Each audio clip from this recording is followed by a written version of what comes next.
pass white light through a simple glass prism, and it fractures into a continuous spectrum of constituent wavelengths. Pass starlight through cool gas, and the continuous rainbow breaks, revealing black gaps where wavelengths are subtracted. When heated, the inverse occurs. The gas emits bright lines of color. For hydrogen, the pattern forms distinct red, blue-green, blue, and violet bands. For decades, physicists measured these lines with extreme precision, but they lacked a mathematical rule to explain why the lines appeared exactly where they did. By examining the quantum mechanics of the hydrogen atom, we can derive the Rydberg equation from first principles and calculate these atomic transitions. The physical mechanism behind these spectral lines was outlined in 1913 by Niels Bohr's model of the hydrogen atom. In this model, an electron orbits the nucleus only in discrete, quantized energy levels. It cannot exist in the space between these rings. An electron will only absorb an incoming photon if that photon's energy matches the gap to a higher orbital. When it does, the electron jumps to that outer level. Because the higher state is unstable, the electron eventually falls back to a lower orbit. As it drops, it emits that energy as a new photon. The math governing this transition is simple. The change in energy equals the energy of the upper state minus the energy of the lower state. That specific amount of energy strictly determines the exact wavelength and the physical color of the emitted light.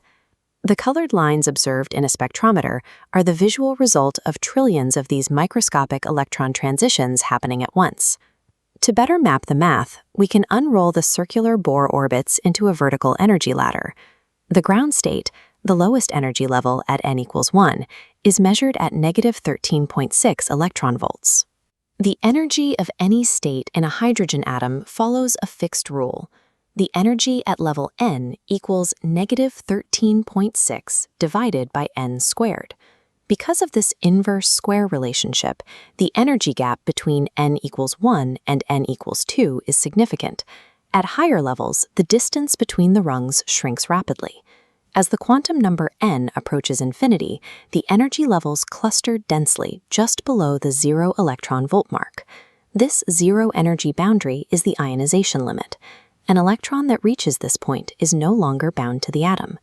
This inverse square architecture creates a mathematical ceiling for every possible frequency of light a hydrogen atom can interact with. We can connect the energy difference between two states to the properties of light using Planck's relation, where delta E equals Planck's constant times the speed of light divided by the wavelength. By substituting the Bohr energy equations into our energy variables, we can express the transition in terms of physical constants and the quantum numbers. Next, we factor out the mass of the electron, the elementary charge, Planck's constant, and the speed of light, isolating them from the quantum numbers. By moving the remaining constants to the right side, we isolate 1 over lambda on the left. This cluster of physical constants condenses into one value, the Rydberg constant, which is approximately 1.097 times 10 to the 7th meters to the negative 1. This yields the Rydberg equation. 1 over lambda equals the Rydberg constant times the quantity of 1 over the lower level squared minus 1 over the upper level squared.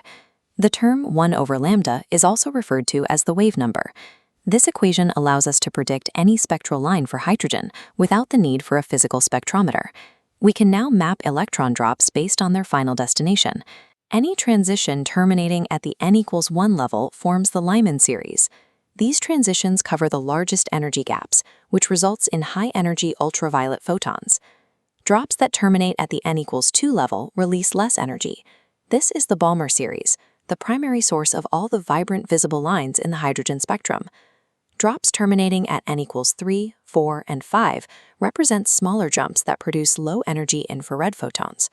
These distinct spectral series are categorized entirely by their final destination on the atomic energy ladder. To calculate the shortest possible wavelength in the hydrogen absorption spectrum, we have to find the transition with the highest energy. The shortest wavelength corresponds to the highest frequency, which occurs during the maximum energy transition. For an electron at the ground state, that maximum transition occurs when it jumps from n equals 1 all the way to n equals infinity. Putting infinity into the equation zeroes out the second term, leaving us with 1 over lambda equals the Rydberg constant. The Rydberg formula applies to any single electron system by multiplying the constant by z squared, where z is the number of protons. In a helium ion, where z equals 2, the constant is scaled by a factor of 4. This means all energy levels and frequencies for a helium ion are exactly 4 times greater than those of hydrogen. The geometry of the Rydberg equation remains constant for these systems, adjusted only by the positive charge of the nucleus. When we apply these mathematical rules to the physical spectrum, we can connect specific calculated drops to the exact colored bands seen in a laboratory. The precise spacing of these bands is a direct result of the inverse square law governing electron orbitals. This foundational quantum model allows us to analyze the light captured by our telescopes by measuring these specific wavelengths. We can identify the chemical elements that make up stars and nebulae thousands of light years away. By understanding the mechanics of a single electron jump, we provided the means to measure the chemistry of the entire universe.